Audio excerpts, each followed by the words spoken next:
Hi everyone, it's Simon Keeley here. Thanks again for watching weatherweb.net. It's Monday the 20th of May, and as always the site to get free of charge by the adverts that you see around the screen here.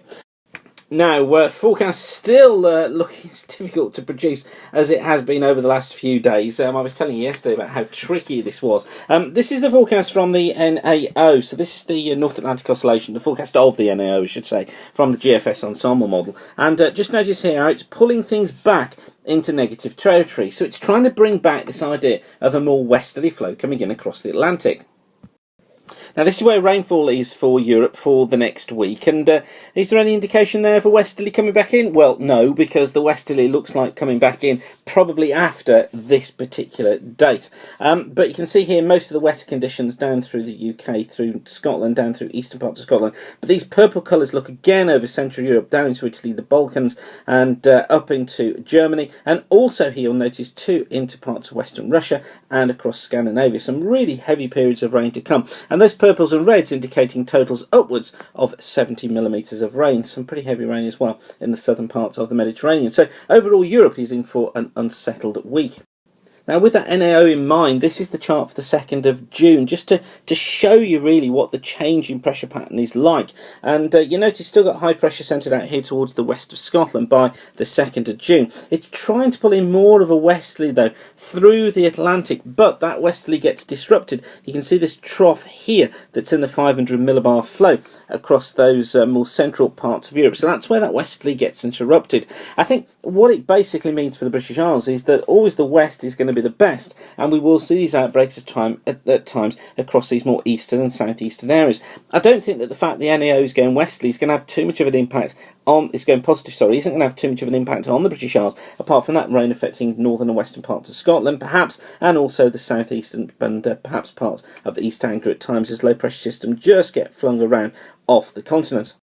And here's how the CFS sees it. This is the week 1 anomaly forecast. So this takes us through to the 26th. You notice that what it's trying to do is to keep these well higher than normal heights north of the country, low than normal heights to the south. Look, keeps low pressure over Europe, high pressure to the north, and brings these east to east northeasterly flow across the British Isles. And that's a generally dry pattern for most of the UK, although you notice just the southeastern corners look close to that low, and that's where we're going to be seeing most of the rain.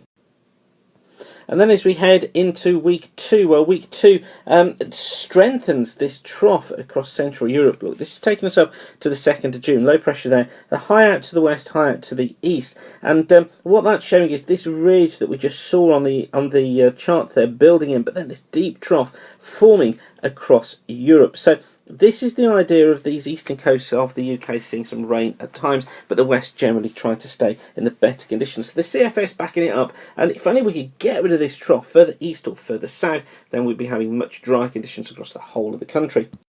And then week 3, which takes us through to the 9th of June. Here we can see low pressure down to the south, the higher than normal heights up to the north and also towards the west. So I think what we're going to be finding here is probably the UK stuck in this trough flow, which basically means that we could find some pretty mixed conditions with showers at times. But I've got to say, again, confidence is so low in this.